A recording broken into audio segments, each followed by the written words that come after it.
Pero en el caso del cine y del arte, pues creo que sí, somos otras personas, otra generación, el público es otro y se pueden ver esas historias desde ese lugar diferente, es decir, desde el feminismo en este caso. ¿Cómo se está adaptando el cine a las revoluciones sociales de los nuevos tiempos?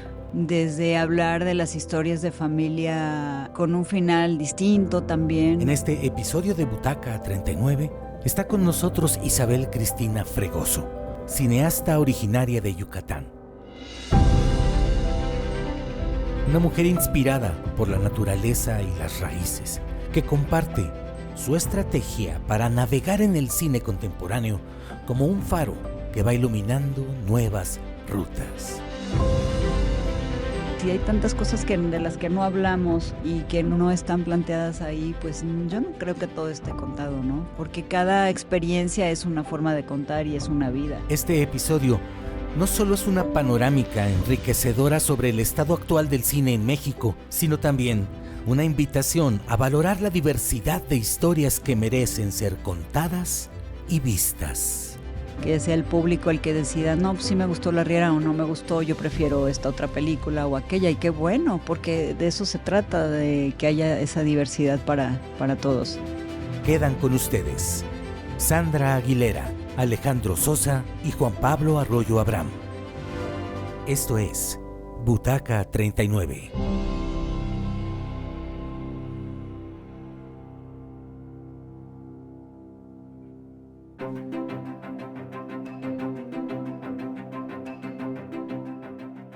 Hola, buenos días, buenas tardes, buenas noches. Estamos en un episodio más de Butaca 39. Mi nombre es Sandra Aguilera, bienvenidos todos. Hola a todas y todos, bienvenidos a un capítulo más de Butaca 39 en el marco del Queer Film Festival, una invitada muy especial el día de hoy.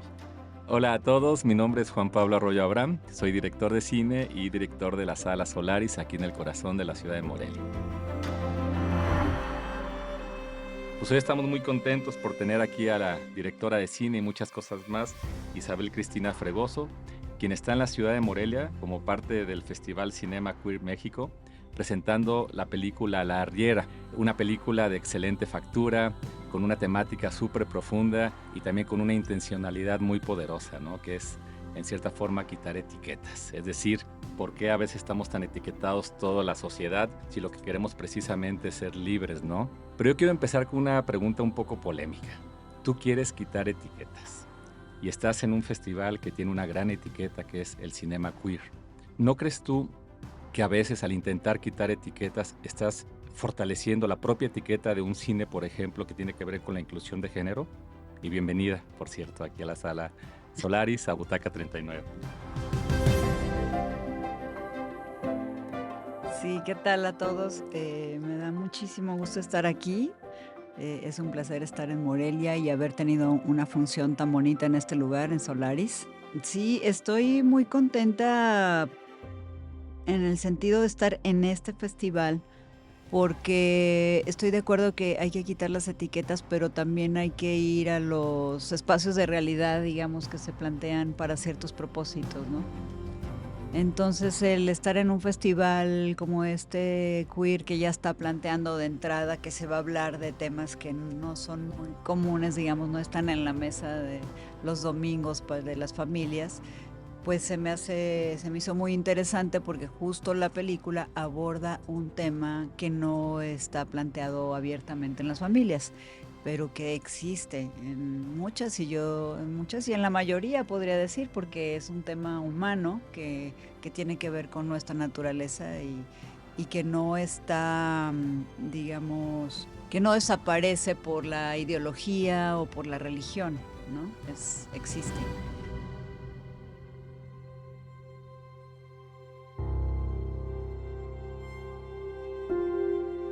Pues esa fue la invitación y dije, está muy bien porque sí toca este tema de este amor entre dos chicas que crecen juntas como hermanas, son hermanas adoptivas, y eso pues ahí también hubo una, digamos, licencia para no comprometernos tanto, ¿no? Son hermanas adoptivas, pero así crecen, o sea, no son hermanas de sangre, pero sí hay una familia que las une. y que de pronto cuando están en la adolescencia pues se encuentran en esta búsqueda de la experiencia sexual que es natural, que nos ocurre a todos en esa edad y de edades tempranas también.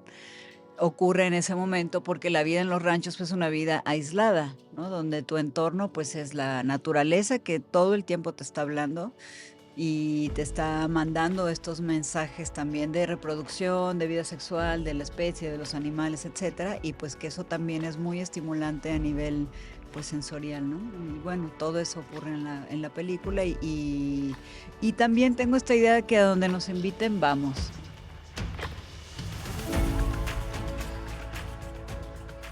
Isabel Larriera, bueno, gana en el Festival Internacional de Cine de Guadalajara mejor dirección, mejor fotografía. Muchas felicidades. Y es una historia, Gracias. es una historia de amor, es una historia de empoderamiento también, y también es una historia de época. Anoche veía yo allá en el Rancho Grande y decía cómo es una historia que nos habla de nuestro pasado como mexicanos, pero visto desde otro punto de vista muy distinto, ¿no? Desde el punto de vista, justo lo decías, del lado femenino, de la mujer. ¿Tú qué piensas, Larriera? ¿Es una película necesaria? ¿Tenemos que verla en este momento todos los mexicanos para entender un poco de dónde venimos, qué somos? Sí, yo creo que sí es una película necesaria. Me gusta esa frase que usas porque creo que ese cine es importante hacerlo, porque habla pues de nuestras familias, de nuestro pasado, porque hasta hace un siglo pues la mayor parte de la población era rural, nuestro pasado indígena también presente, ¿no? En la mayoría de las familias, en todas. Y creo que lo damos por hecho, cada vez estamos como más alejados de esa cultura y de esa identidad. Bueno, ahora se empieza como a retomar un poco a través de los derechos que ya se están respetando y contemplando de manera más contundente, digamos, los derechos de las minorías, de los pueblos indígenas, en fin, ¿no? Que antes pues eso no se trataba de la forma en la que ahora lo hacemos.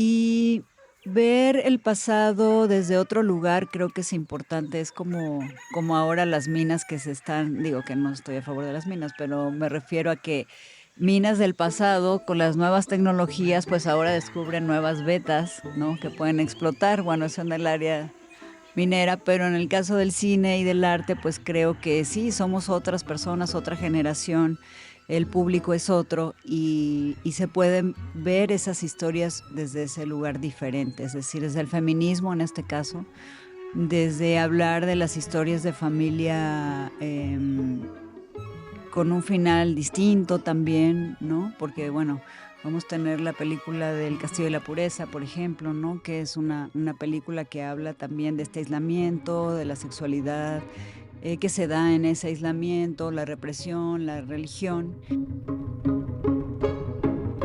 Y en este caso yo quise hablar de personajes que rompen con lo establecido, ¿no? Que no les da miedo hacerlo.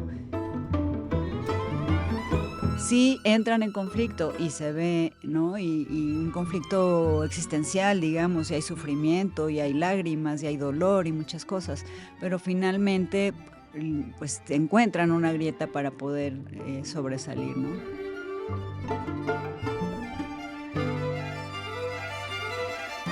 Entonces, en ese sentido, hablas de Allá en el Rancho Grande, que es una película que yo quiero mucho porque justo protagonista Esther Fernández es de Mascota, que es el pueblo de donde yo me inspiré, de donde es mi familia para poder filmar esta película. Y uno de los retos era eso, ¿no? No caer, porque la gente comenzaba a leer el guión y decía, uy, no, ya película de rancho, rural. La verdad es esa, o sea, la gente está más. Pues el centralismo es así, ¿no? Quiere ver historias de ciudad, quiere ver historias, pues historias de violencia que abundan, que tenemos cotidianamente. Y las historias, creo yo, más personales, donde hablamos de nuestros dolores, de quiénes somos, nuestro contacto más cercano con la familia, creo que de eso no hay tanto, ¿no? Entonces trataba de mostrar eso y a color. Mucha gente decía, ¿por qué no es blanco y negro si es del pasado y tal? Pues no, justamente era cómo sería entonces, ¿no? Cómo se vivía y tuve un equipo increíble, también liderado por mujeres, en los puestos, roles principales, y esa también era una búsqueda porque pues sí, cada uno habla desde su experiencia también y creo que eso nos conectaba a la hora de filmar. Sí. Isabel, a mí me llamó mucho la atención. Bueno, encuentro en tu discurso precisamente todo esto que mencionas, la feminidad, los temas, pues justamente de época, los derechos, la naturaleza, todo. Pero algo me llama mucho la atención que tiene que ver con los rituales. Incluso en la búsqueda de la identidad precisamente de la protagonista, hay un como viaje que es ayudado o apoyado por medicina tradicional de una curandera, no sé, que se encuentra. Y me llama mucho la atención porque me gustaría preguntarte en lo personal, ¿crees que para encontrar o para llegar a ese punto de respuestas tengamos que echar mano precisamente como de algún apoyo? Pues como que en la actualidad hay muchos, ¿no? El sapo, la ayahuasca, todo esto, y que me llamaba mucho la atención porque incluso en la película hay colores, hay texturas, hay movimientos de las hojas, todo este tipo como de tratamiento que le das y que se supone que está viendo la protagonista, y no sé si eso es lo que le ayuda más que el contexto en el que se encuentra, o eso qué porcentaje de ayuda tiene y qué tanto te identificas con esto. Sí, gracias por la pregunta. La verdad es que a mí siempre me ha interesado estar cerca de los pueblos indígenas o de algunas de personas, digamos, no es así en general. Hice, pues, a lo largo de mis trabajos siempre ha estado esa presencia, porque también creo que hace falta en la pantalla reflejarnos, o sea, el color de nuestra piel, nuestras creencias, todo eso, ¿no? La tierra, lo que somos.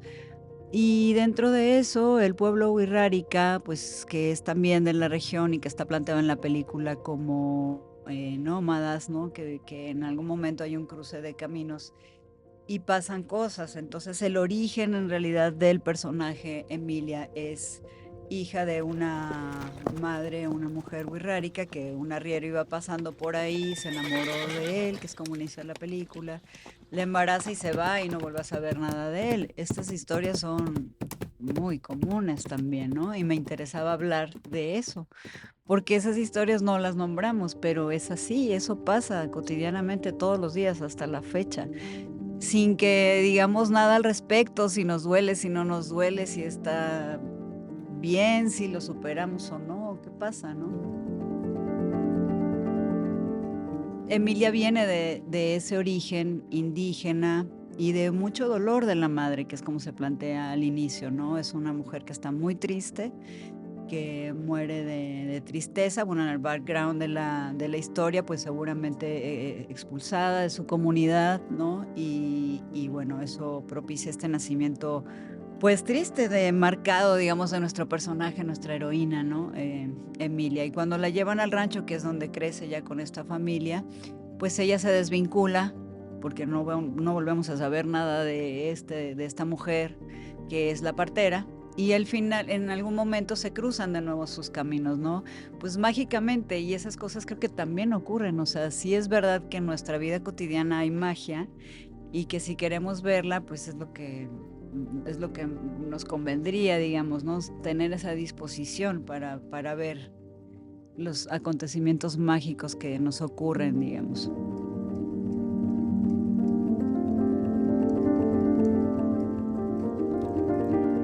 Y entonces es un momento en el que el personaje huyó, que está huyendo de un conflicto de lo que enfrenta con su hermana, con su familia, el machismo. Ella quiere ser otra persona y lo que encuentra en el rancho pues es algo muy esquemático, un cajoncito al cual ella renuncia, y pues en esa rebeldía por la que todos pasamos, o la mayoría en la adolescencia, pues la hace sufrir, pero se va en soledad, como arriera. Bueno, porque encuentra primero, no se las voy a espolear, pero bueno, encuentra la forma de convertirse en un arriero y así encubre su identidad femenina, ¿no?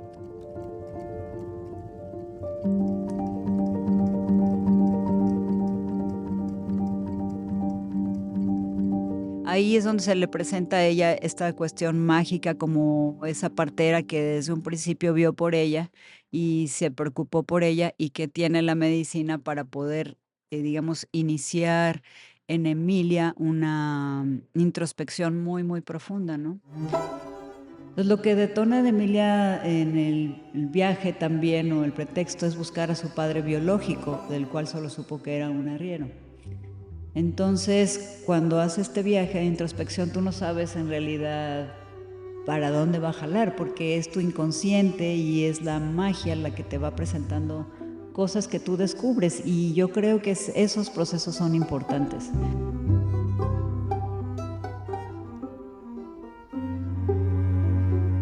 Yo creo que sí son necesarias, pero que sí tiene que haber una conciencia de búsqueda. Pero es verdad que sí propician, pues, una liberación de temas guardados, de sentimientos guardados, y eso es lo que a la protagonista la hace liberarse. Entonces, bueno, la medicina, volviendo a ese punto, creo que sí vale la pena entablar esa comunicación. Y en realidad era una maracame la protagonista, la Idita, la que hizo el personaje. Y pues yo quise plantear eso también, ¿no? Hablar de esa medicina y decir, es un buen camino como para que nos preguntemos quiénes somos, qué sentimos, qué queremos, o simplemente viajar al otro lado que también existe, ¿no? De la magia, de los sueños, de la noche, que es donde está el inconsciente. Ujú. Efectivamente, nuestro diván son el séptimo arte, ¿no? Creo que a Sí. través de ello uno puede manifestar esos fantasmas más oscuros que podríamos tener. Y en ese sentido, yo a ti te veo como una contadora de historias personales y también, obviamente, como una cineasta, una persona profesional que se dedica a esto, pero te veo más bien como una persona que quiere contar algo, decir algo por alguna razón en específico, ¿no? Veo que este guión de La Riera lo coescribiste con Alfonso Suárez, y aparte que la película es una especie de road movie, es una transición sentimental y también físico, porque la chica se traslada de un lugar a otro, pero quiero preguntarte, ¿qué tanto trabajo te costó coescribir una historia que trae una esencia tan personal? Porque por lo que veo y por lo que he estado leyendo en entrevistas y demás, esta historia es una historia tuya, que quieres contar desde tu esencia. ¿Qué tan difícil fue coescribir o compartir algo tan personal con otra persona que entiendo que es una persona muy cercana a ti, ¿no? Pero platícame si no te sentiste un poquito invadida en el guión, como que tú te aferraste probablemente a contar una historia y de repente te la estaban cambiando. ¿Qué tan difícil fue coescribir una historia tan personal y tan intimista? Pues sí es difícil porque uno se atora mucho, sobre todo al inicio, ¿no? Como que no quieres expresar lo que te está motivando, ¿no? O sea, no lo quieres ver ya materializado. O sea, tienes una idea, estás sintiendo muchas cosas, tienes tus temas, pero no quieres entrar a lo mejor como a hilar mucho más fino, dijéramos, ¿no? Y pues mi amigo es amigo de hace mucho tiempo, o sea, me conoce juntos, él fue mi maestro en Guadalajara cuando existía el CIEC, y esto fue hace muchísimos años. Yo estaba en mis 20 y iniciando los 20, entonces imagínense, pues sí nos conocemos hace mucho, y él con el oficio de escritor, pues puede entender también por dónde yo quería expresar, ¿no? Esto es Butaca 39. Entonces partió de esta amor a los caballos también, y decir cómo se relacionan los caballos y las personas. Yo he trabajado también en otros momentos el trabajo del coaching asistido con caballos, a raíz de que veo que ellos pueden facilitar muchas cosas, y entonces entré en un proceso así de aprenderlo y luego de trabajarlo con niñas que estaban en un hospicio, en fin. Y vi resultados muy padres. Entonces dije, aquí los caballos tienen algo mágico, algo que proponen, al humano para desarrollarse. Entonces dije, bueno, caballos y mi abuelo, que fue arriero también, y todo el tema del machismo, y así me fui como pensando, ¿no? Pero el personaje debería ser una mujer, porque es de lo que yo pues podría hablar, y ya la experiencia del machismo en la familia, y siempre querer ser algo que la familia pues te dicen que no, ¿no? Quiero ser cineasta, quiero hacer esto, quiero hacer aquello, no, porque siempre hay como una imposición, una cultura que es la hegemónica, que no necesariamente, pues, digamos, apoya definitivamente este tipo de procesos, ¿no? Más profundos y de crítica hacia lo establecido. Entonces, bueno, pues así yo fui, hice entrevistas a mis tías, investigué, ¿no? Entonces, así fue creando un contexto, un universo, porque esa era la idea también, plantearlo, ese universo en la película, ¿no? No necesariamente tendría que tener como un referente así real, muy concreto, tangible, sino crear un universo. Entonces, pues ya ahí empiezas a desarrollar, como tú sabes, la técnica, ¿no? De por dónde, qué cosas tenemos que lograr, qué tan dramática tiene que ser.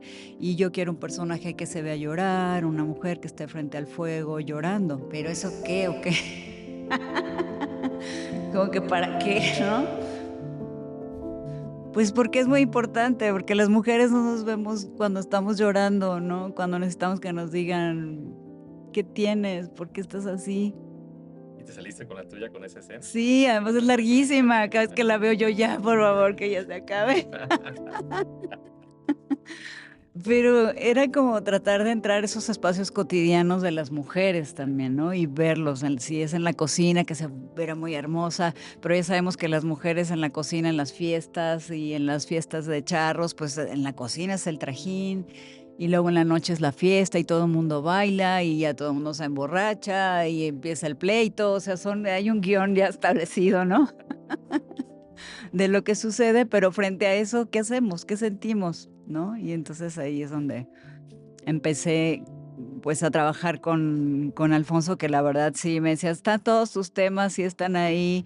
Y entonces yo iba planteando, tuve también talleres de guión, que es muy importante, porque uno tiene su idea y tú crees que ya está el guión, y la verdad cuando empiezas a trabajarlo, pues empiezas a descubrir cosas que definitivamente te estorban, ¿no? Y los productores también te hacen comentarios, y hay cosas donde uno sí se aferra porque hay una cosa muy profunda que tú estás contando, que a lo mejor hasta te faltan palabras para poderla, argumentar, pero que a la hora que la presentas y que el público reacciona, ahí es donde digo, ahí está la magia, porque finalmente somos humanos diciéndole a otros humanos, cómo es nuestro dolor, nuestro amor, nuestra alegría, ¿no? Esta escena del fuego la dejaste, o sea, te saliste con Sí, la tuya, como sí, acabo sí de quedó. comentar, ¿y te arrepientes de haberla No, dejado? no, no, para nada. Me gusta mucho, te digo, que se me hace un poquito larga porque, pues, ya empieza uno a ver cosas del ritmo y como yo todas las funciones he asistido, todas las que lleva, que no son muchas, pero sí procuro estar y la veo, y la veo, y la veo. O sea, a veces digo, bueno, mientras la proyectan me voy y vuelvo. No, no, no me gusta porque entonces sí ya se empieza a hacer no una tortura, porque pues ya es lo que es, ¿no? Ya uno toma distancia, pero me gusta ver la reacción del público y veo que la gente, las personas se quedan ahí, con todo y que tiene un ritmo que pasan muchas cosas, hay muchos acontecimientos, pero hay mucho silencio, mucho, mucho silencio, que es un poco también la propuesta, ¿no? De hablar de esos silencios. Y es justo estás hablando de los roles y del papel de la mujer.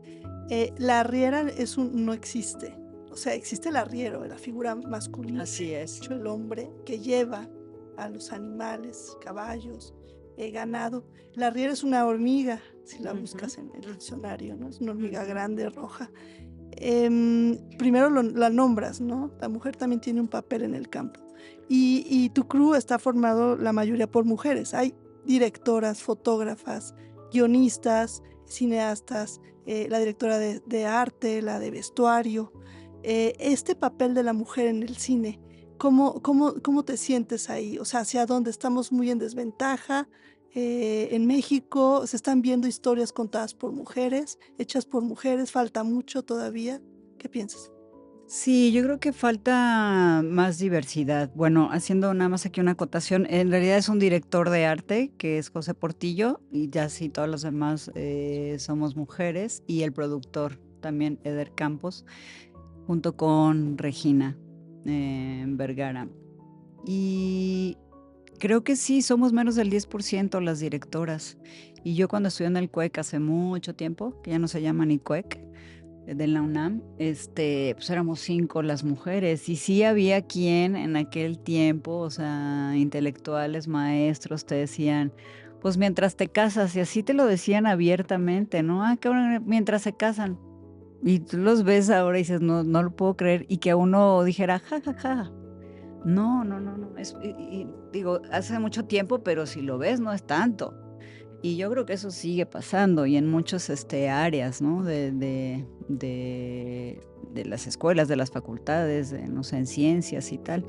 Y sí, ¿por qué mientras te casas? Porque luego hay un rol de la mujer que es el de la maternidad, que ese es como establecido de que tenemos que pasar por ahí, ¿no? Hay cajoncitos para todo, también para las relaciones amorosas, ¿no? Bueno, crees, ahora sí que naces, crees, te desarrollas, te reproduces y mueres, ¿no? Y no es solamente eso, o sea, las mujeres, pues sí, somos madres y decidimos ser madres, en el mejor de los casos, pero queremos seguir avanzando en otros aspectos de nuestra vida porque nos gusta, porque sentimos placer al poder diseñar un vestuario, al dirigir una película, no sé, tantas cosas que también podemos hacer. Pero sí se nos ha cargado el tema de la maternidad y de la crianza un poco, y entonces ahí es donde, hablando de mi historia personal también, pues yo no tuve tanta, digamos, disponibilidad para hacer una carrera cinematográfica más constante de una película, y luego de por sí que es para todos difícil, ¿no? Pero también mucho de mi tiempo lo ocupé en ser madre, y es ahora que mis hijos ya están, pues ya son independientes. Entonces, pues yo ahora regreso y digo, quiero seguir filmando, y después de esta película quiero hacer otras 3 que ya las tengo en el tintero, o 4, y pues vamos a hacerlo. Pero nos enfrentamos a eso, que siguen siendo para todos pocos recursos, pocas pantallas para exhibir el cine, que ese es un tema, no es un negocio, entonces no hay manera, tú quieres filmar y pones de tu dinero. Entonces, pues bueno, a mí me gustan esos proyectos, recuperando un poco el inicio de esta conversación, donde puedo plantear asuntos, temas, diálogos con las personas, donde pues hay como una retroalimentación de nuestra búsqueda y lo que nos importa y los cambios que necesitamos como sociedad de alguna manera, ¿no? Que esos se encargan en las historias personales.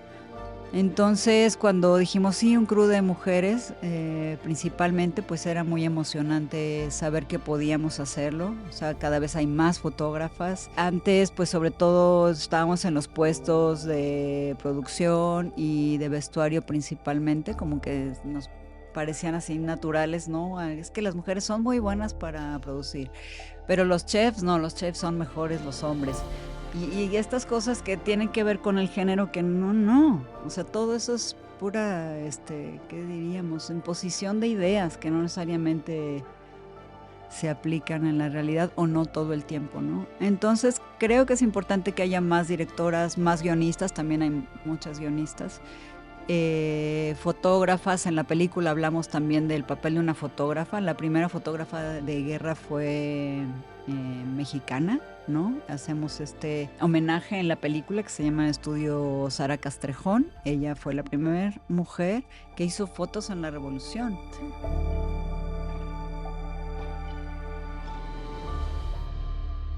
Y hablamos de eso, y hay un diálogo en la película donde Emilia le pregunta a Jesús, que se lo encuentra ahí en una de las aventuras que tiene en el camino, Y le dice, es verdad, porque él viene él estuvo en la revolución, estuvo con los cristeros, así es como un transfuga de varias cosas, ¿no? Un hombre libre, dice él, soy un hombre libre.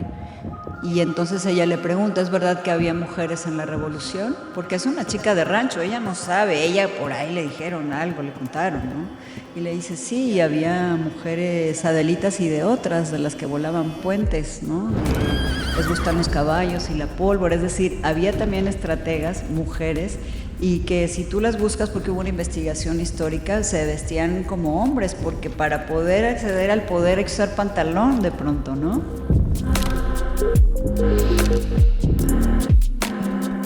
¿Hay algunos directores o hay algunas ideas de algunos directores, productores, distribuidores, donde piensan que incluso estas nuevas plataformas gratuitas, los hackeos, la piratería, todo eso es positiva para el alcance que puede tener un proyecto fílmico? Y en tu caso, ¿qué opinas de eso? Porque yo sabía que, por ejemplo, en Cineteca tú querías que estuviera muy bien la tonalidad de los colores, Sí. pretendes que esté muy bien la proyección, o sea, cuidas mucho esa parte, y pues en un sentido de piratería, hablando de archivos comprimidos o cuando ya lo mandas, etcétera, pues cambia muchísimo todo eso. ¿Cómo te sientes o qué opinas que el alcance tuviera que ser de esa manera y no precisamente en salas de distribución? Es complejo, ¿no? Por un lado, si quieres que llegue a todo mundo, porque de eso se trata, ¿para qué vas a hacerla si la vas a guardar? Como todo el arte, yo así lo concibo, ¿no? No es una expresión nada más personal para mí de que yo ya me liberé o no, o planteo, sino que eso tiene sentido en la medida en que es común para otros, ¿no? En que se puede encontrar, pues en que hay un encuentro, ¿no? Es colectivo de alguna forma. Porque así es, o sea, el inconsciente colectivo está y tenemos nosotros la facultad y el oficio que tendríamos que conseguir y la obligación. Ese es nuestro trabajo, ¿no? Y por otro lado, pues ojalá pudiéramos vivir de esto, ¿no? Realmente. No todos pueden ni podemos vivir de esto. Tenemos que hacer otras cosas, emprender otras cosas para poderlo lograr. Y ahí es donde sí creo que hace falta mucho por hacer. O sea, tiene que haber más de la iniciativa privada, más compromiso en ese aspecto, de sentirse dentro de un colectivo que hace cine en México, para empezar, y que tiene cierta responsabilidad también con el medio, ¿no? Y con las audiencias. Y no estoy segura que eso suceda. Entonces, si estamos de alguna manera manifestándonos para que haya más recursos y más recursos para la producción, pues sí, pero si no se van a ver en ningún lado, ¿qué sentido tiene? Primero que se vean las películas que ya están y que son muchísimas y de muy buena calidad, y en todo caso hay cine de todo tipo y el público juzgará, creo, que si es buena o mala, ¿no? Yo ahí sí creo que eso también es importante, que sea el público el que decida, no, pues sí me gustó La Riera o no me gustó, yo prefiero esta otra película o aquella, y qué bueno, porque de eso se trata, de que haya esa diversidad para todos.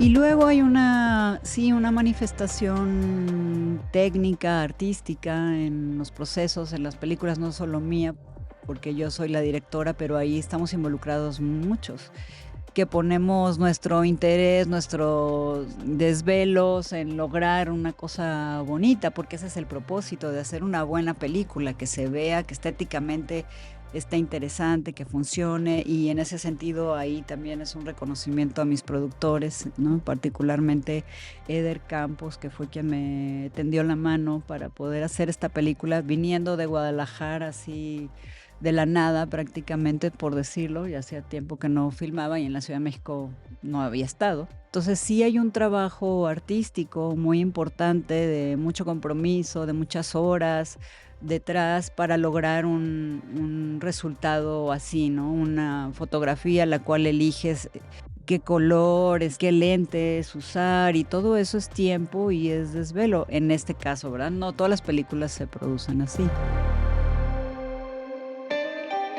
Esto es Butaca 39. Entonces, pues todo está relacionado.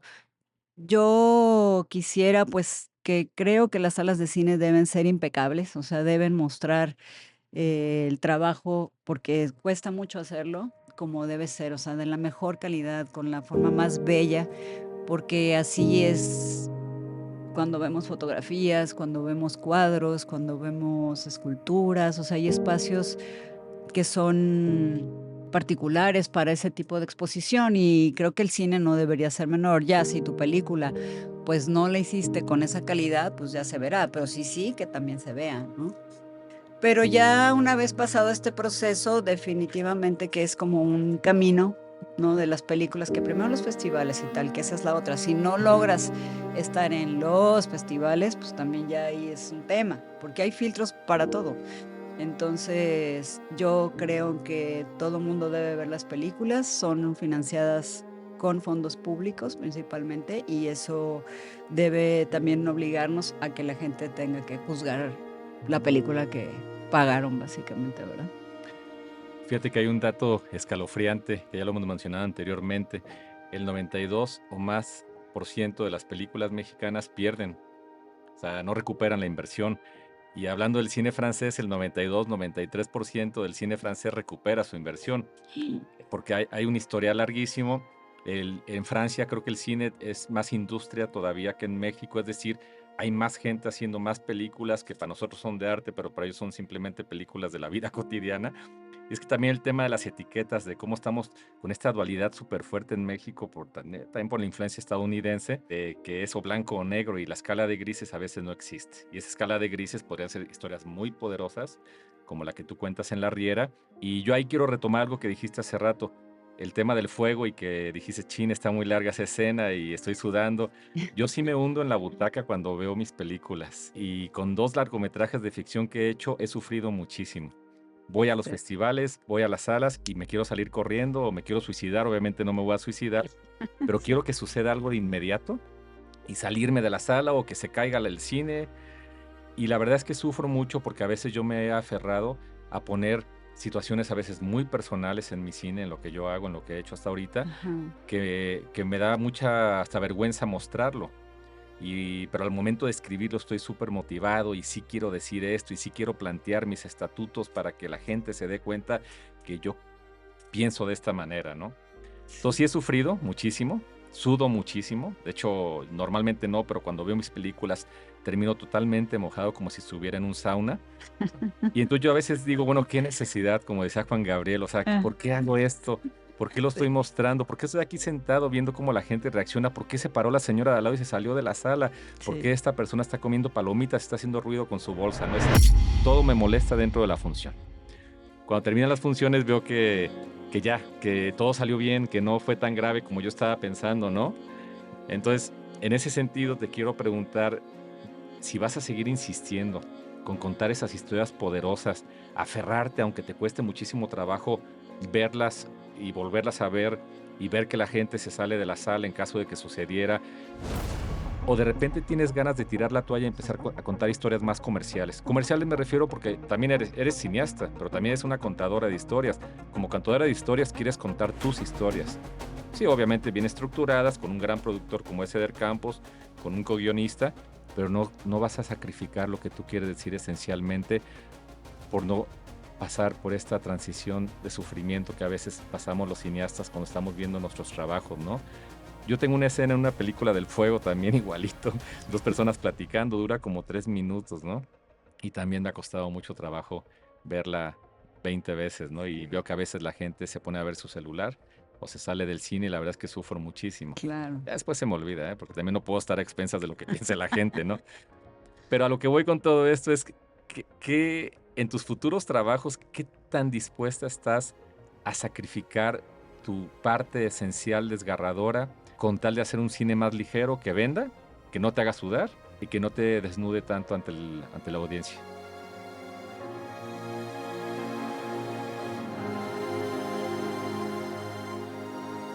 Sí, pues estoy dispuesta a las 2 cosas, porque también es oficio, ¿no? Trabajar y, o sea, contar una historia, es decir, de pasarla del guión a la pantalla, pasarla por la cámara, dirigir actores, o sea, eso es muy complicado, o sea, no es nada sencillo, como sabes. Entonces, así sea para una historia comercial, pues la tienes que dirigir bien, así, ¿no? Hay cosas, creo que sí no me gustaría hacer, que es repetir los clichés, ¿no? De los que justo ya estamos oyendo y no quisiéramos. Pero sí, estoy buscando trabajo, entonces estoy abierta, a hacer otras cosas, pero seguir filmando, obvio, porque a veces los procesos personales también toman un poquito más de tiempo, ¿no? En que uno logra escribirlos, aclararlos. También son cosas que te llegan, decir, bueno, yo quiero trabajar ahora una historia de un personaje en la Guerra Sucia, por ejemplo, ¿no? Y estoy empezando a trabajar con ello y hay muchos caminos, eso que dije es muy general.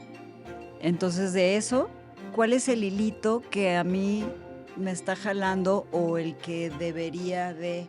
Porque son cosas que vas encontrando en el camino, ¿no? Entonces, a lo mejor no te va a tocar o no encuentras ese personaje de la guerrillera que desapareció y entonces, no sé, muchas historias que hay terribles. Encuentras otra historia de una guerrillera sobreviviente o que viajó de otro país o en fin. Y esas cosas se encuentran en el camino. Ahora hay que saber que sí es eso, ¿no? Y que no es una falsa alarma, digamos, o una falsa información. Para saber de eso que te llega con qué personalmente toca, ¿no? Y si te llega un proyecto también comercial, y yo solo he hecho uno que me invitaron hace millones de años, que era un video home, cuando aquel tiempo de los video homes, lo hice con Alberto Estrella y Acela Robinson, y pues muy padre, pues muy buenos actores, y la experiencia con el productor sí estuvo bastante fuerte, ¿no? Porque había que ir. Pues bueno, fuimos a un table dance y claro, y qué padre, y imagínate las historias que puedes contar ahí, y ahí estaba sucediendo, era la historia de un secuestro. Y fue mi primer largo, pero con una producción así, pues un poco decadente, de 15 días todo, y con eso, hasta eso no quedó muy mal, me gustaría volverlo a ver. Y me sentí muy emocionada. Yo tenía que responder en 15 días. Y ahí tienes que sacar el oficio y contar la mejor versión que puedas de eso que tienes que contar, ¿no? De ese secuestro. Pero cuando el productor te dice que se le vean más las chichis, que se le vean no sé qué, ahí es donde, ¿qué hago aquí, no? Es que fíjate que estás dando en el clavo. Por eso decía, ¿qué tan dispuesta estás a sacrificar tus propios estatutos, tus propios ideales por un trabajo, ¿no? También ten en cuenta que la gente, cuando no estemos en esta dimensión, te van a recordar por tus trabajos, ¿eh? Entonces, bueno, igual no te importa, igual y sí, yo creo que sí, porque al final de cuentas tú tienes ideas muy firmes respecto al tema, por ejemplo, cómo tiene que ser la inclusión o cómo tiene que ser la libertad de la mujer, que desafortunadamente, aunque tu película de La Riera sucede en los años 30, hoy en 2024, casi 100 años después, seguimos en una situación similar, ¿no? De injusticias, de las pocas libertades que puede tener una mujer. Entonces, a lo que voy es que cuidado con lo que deseas, porque probablemente suceda algo que vaya un poco en contra de tus ideales, ¿eh?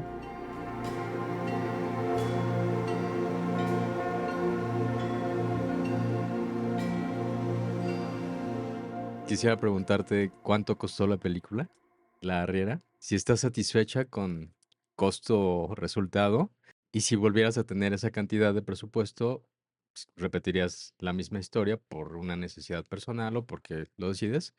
O a lo mejor ahora mismo invertirías ese dinero en otra cosa o en otra historia, otro huerto o en Ajá. otra cosa. No, sí haría La Riera otra vez.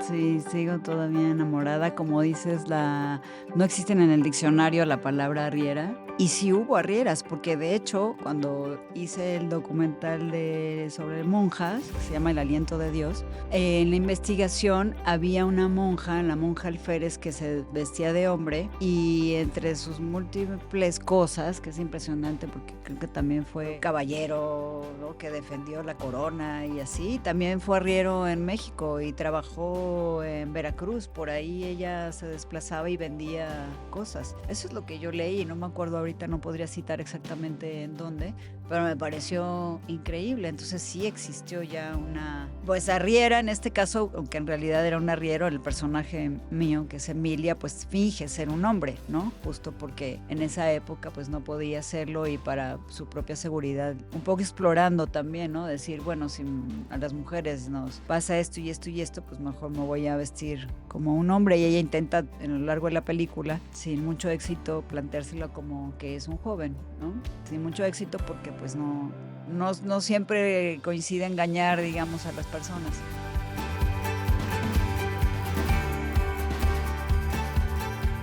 Y sí la haría. Yo creo que es importante ver lo que acontece en el campo y en lo rural.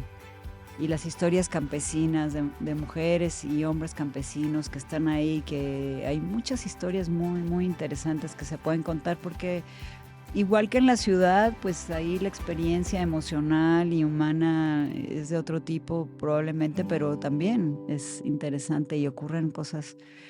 Y creo que es un mundo, bueno, hay mil y un millón de historias. El otro día conversaba con un chico que me decía, es que mi maestro me decía que ya todo está contado. Digo, ¿cómo que todo está contado? ¿En dónde? O sea, si hay tantas cosas de las que no hablamos y que no están planteadas ahí, pues yo no creo que todo esté contado, ¿no? Porque cada experiencia es una forma de contar y es una vida. Y sí, si uno habla, cada uno de nosotros aquí presentes tiene una historia personal de la cual se puede hacer una película. Entonces sí, todavía sigo en el romance con la Riera. Fueron 22 millones de pesos de presupuesto. La mayor parte fue con el fondo de Ficine, que es un gran fondo, la verdad, porque ahí participa la iniciativa privada y el gobierno, porque finalmente son impuestos, o sea, eso se iba a destinar, y por eso hablo un poco del rigor también que tenemos que tener cuando usamos estos fondos, ¿no? Porque pues es un dinero que no se usa para otros proyectos como salud, educación, cosas tan carreteras que son también necesarias, pero celebro que también consideren al cine necesario para poder existir, ¿no? En una sociedad como la nuestra. Y se hace muy buen cine mexicano, la verdad, siempre. Tenemos la tradición, hemos tenido los mejores directores, tenemos un cine con muchísima identidad, donde te pares, en el campo, en la ciudad.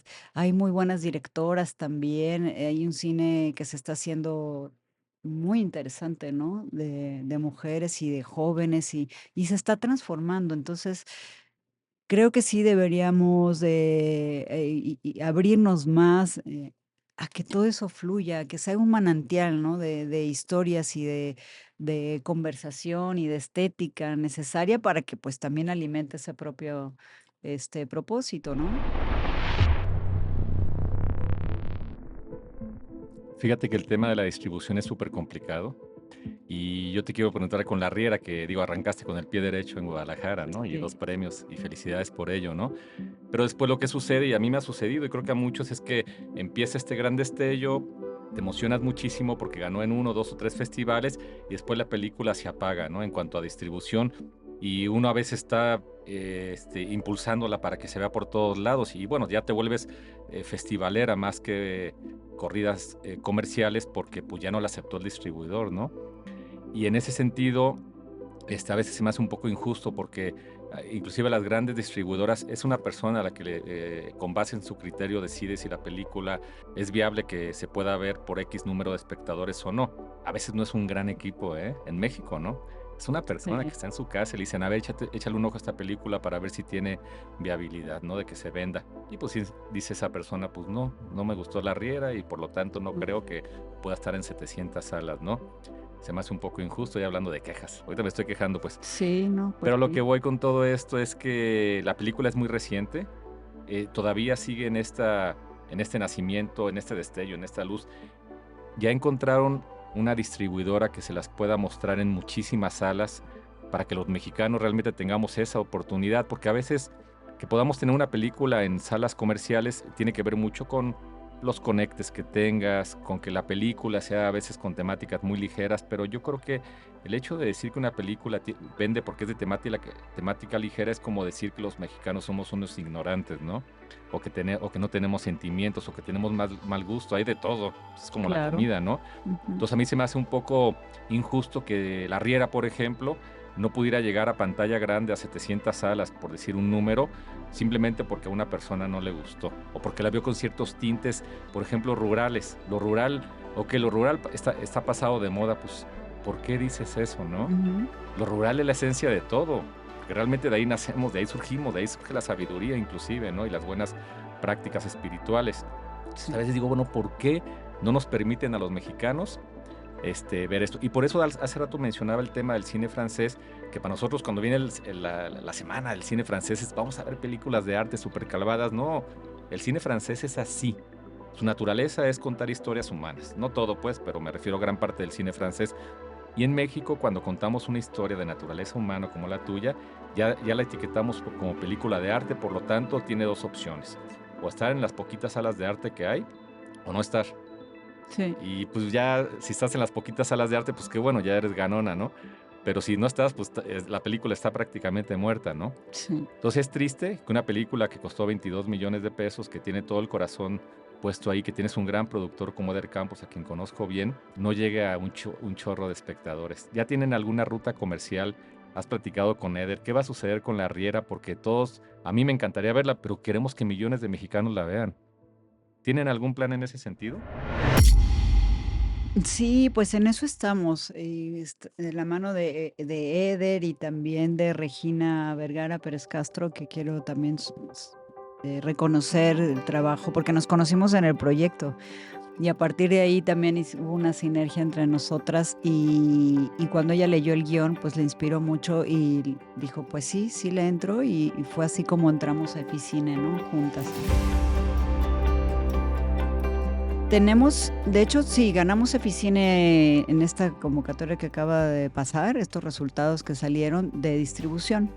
Entonces ahí estamos planteando ya una estrategia de 60 copias, o sea, poquitas, para que vayan a salas, pues como un circuito, digamos, diseñado por nosotros, que no es el de las 200, 700 copias y tal, porque pues eso también implica una inversión mayor que va a querer el empresario recuperarla de alguna manera y eso también es cargarle demasiado a la película, ¿no? Porque no solo es la película, a veces hay el fútbol, hubo un mal tiempo de huracán y pues ese fin de semana ya valió porque llovió todo el día.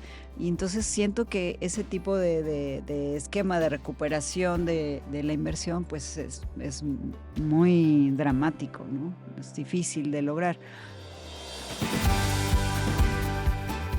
Entonces, bueno, estamos con esta idea, estamos esperando el resultado de la segunda parte de Eficine, porque ahora es en 2 partes, de que nos aprueben los aportantes y si nos dicen que sí, pues ya vamos a tener nosotros recursos para poder hacer la promoción de la película. Y es a lo que voy, o sea, lo importante es que la gente sepa que haya una promoción, que creo que ahora también ya empieza a cambiar eso, ya no es necesario, quizá las redes en eso pueden ayudar mucho para que llegue, ¿no? El mensaje de que hay una buena película por ver con este tema. Pero creo que eso tiene que cambiar. O sea, si esta época es diferente, ¿por qué seguimos exhibiendo el cine como hace 20 años? Deberíamos de exhibirlo como hace 60, cuando había muchas salas pequeñitas en mi pueblo. En Mascota había 2 cines. Uno se llama Esther Fernández, de quien hablamos, de esta actriz. De hecho, hay un museo con todo el vestuario de allá en el Rancho Grande, fotografías, recortes de periódicos, todo el acontecimiento en torno a Esther Fernández en Mascota, pero está cerrado y se está enmoheciendo. Eso va a desaparecer. Y eso es ahí donde yo ya no entiendo la ecuación, ¿verdad? Porque hablamos del cine mexicano, la época de oro, allá en el Rancho Grande, restaurada, guau. Pero el pueblito que tiene todas sus chivas, digamos, todo el testigo de ese acontecimiento, pues está por desaparecer porque no hay un recurso en un pueblito, pues no hay, ¿no? Y ya no hay salas, de hecho. Una es Ya es un gimnasio, es el cinema, nomás dice Cinema Esther Fernández, pero pues ya es un gimnasio desde hace muchos años, que fue como cambiando, diversificando su vocación. Entonces a mí me tocó ir de niña al cine y ahora ya no existe. Y el otro es una mueblería. Y sí fui el otro día, oiga señora, y no quisiera así un pedacito, porque ese ya tiene la inclinación y todo, hacer aquí una salita o algo, y pues no, la señora no está dispuesta. Pero yo creo que hay que recuperar, en muchos pueblos había mucha cultura, en Lagos de Moreno, por ejemplo, que tienen un teatro precioso. No tener más cinetecas en una ciudad, sino que también tenerlas fuera de las ciudades. Porque justo lo que queremos es que haya vida también en los pueblos, diversidad, ¿no? También hay de cosas para todos, no solo para la gente que vivimos en la ciudad, sino también para los que vivimos en el campo, que podamos ir al teatro o al cine, en fin.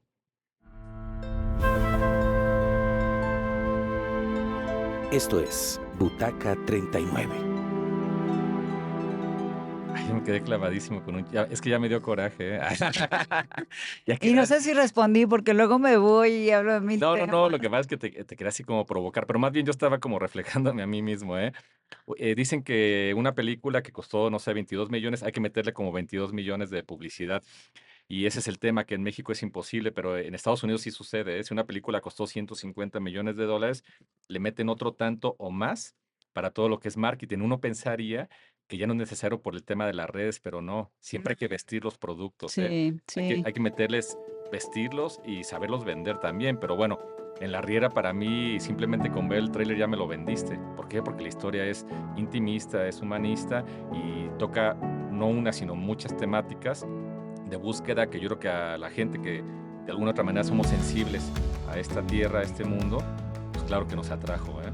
Pero cómo vender, aparte yo siento que todos los humanos esencialmente somos parecidos o lo mismo, sufrimos de lo Sí, mismo y La Riera podría llegarle un chorro de corazones, ¿eh?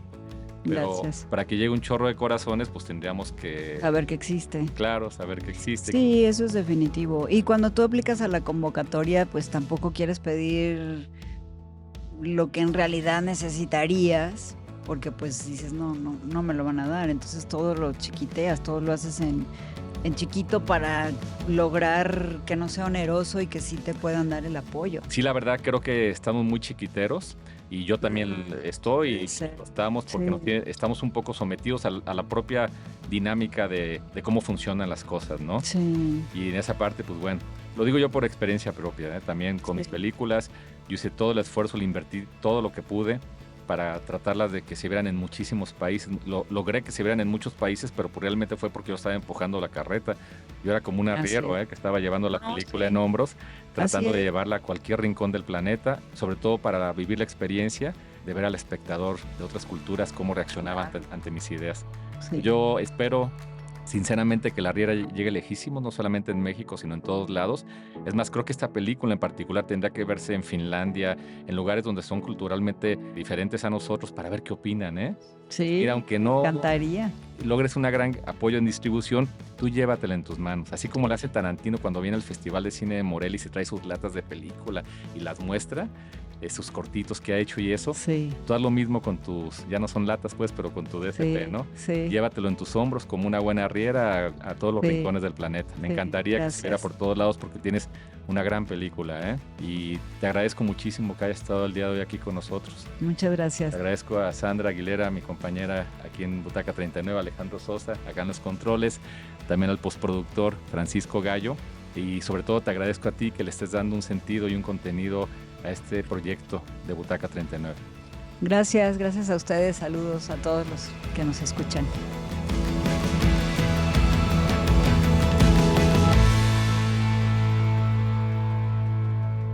Butaca 39, una producción de Sala de Cine Solaris, Comisión Fílmica de Morelia, H Ayuntamiento de Morelia y Huella Digital.